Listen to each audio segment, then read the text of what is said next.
बंगाल चुनावों को लेकर आज बड़ा दिन है।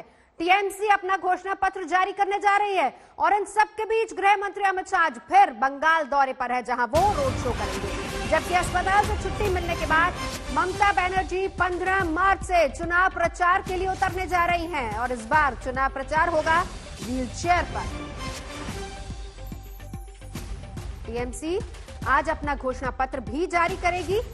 बहुत अहम दिन, नंदीग्राम दिवस 14 मार्च का दिन टीएमसी का घोषणा पत्र जारी होगा। 15 मार्च से चुनाव प्रचार का आगाज करेंगी। इस बीच अमित शाह भी बंगाल में और लगातार सियासी पारा चढ़ा हुआ। पश्चिम बंगाल का 27 तारीख को पहले चरण का चुनाव है, लेकिन उससे पहले हर सियासी पार्टी अपनी अपनी तरफ से जोर आजमाइश कर रही है। स्मृति ईरानी भी आज चुनावी मैदान में है।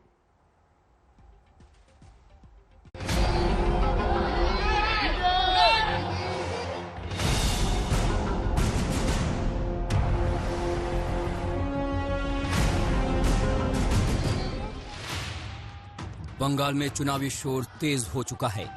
ममता अब अस्पताल से बाहर आ गई हैं।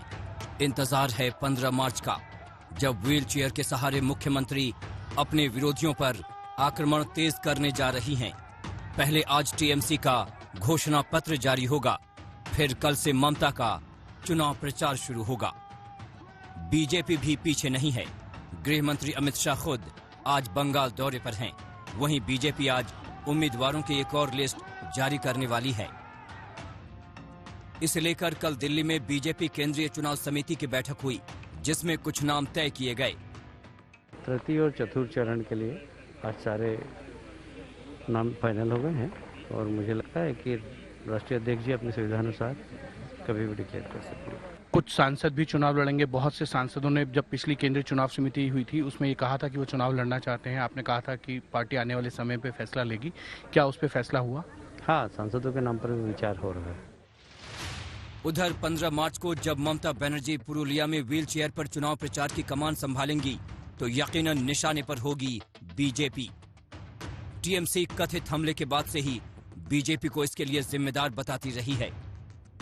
मैं गाड़ी को इधर में खड़ा होकर कर रहा था, जहाँ पहुँचा मेरे को गाड़ी पूरा बंद कर दिया। पब्लिक बहुत थे, पब्लिक का बात नहीं है। 4-5 दीदी आपने और कहाँ का चोट लगा आपको? कहाँ का चोट लगा?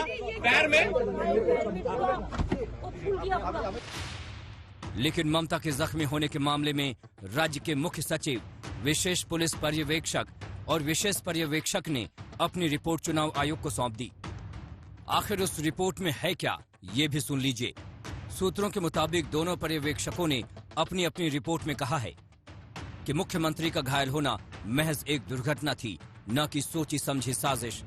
रिपोर्ट में हमले की आशंका को भी साफ साफ खारिज किया गया है। पर्यवेक्षकों की माने तो ममता बनर्जी भारी सुरक्षा के बीच थीं। उन पर हमले का कोई साक्ष्य जांच में नहीं मिला। केंद्रीय चुनाव आयोग ने कथित हमले को लेकर विस्तृत रिपोर्ट मांगी थी, जिस पर आज चुनाव आयोग फैसला ले सकता है। ममता अब इस मुद्दे को लेकर लगातार हमलावर है। उनकी पार्टी के नेता इस मामले में चुनाव आयोग से बीजेपी की शिकायत भी कर चुके हैं, लेकिन पर्यवेक्षकों की रिपोर्ट के आधार पर इस बात से इनकार नहीं किया जा सकता कि टीएमसी की रणनीति को झटका लग सकता है। देखिए, उसका फ्रैक्चर वगैरह कुछ वो लोग बोल रहा है, लेकिन हमारा अंदाज में कुछ हुआ नहीं।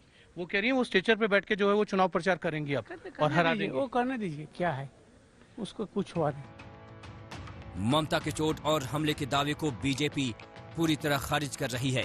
इन सब के बीच आज अमित शाह खड़गपुर में रोड शो करने वाले हैं।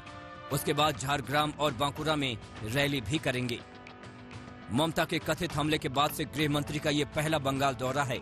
ऐसे में एक बार फिर ममता के दावों पर सियासत गरमाने की उम्मीद है। दिल्ली से हिमांशु मिश्रा और संजय शर्मा के साथ अनुपम मिश्र, कोलकाता आज तक।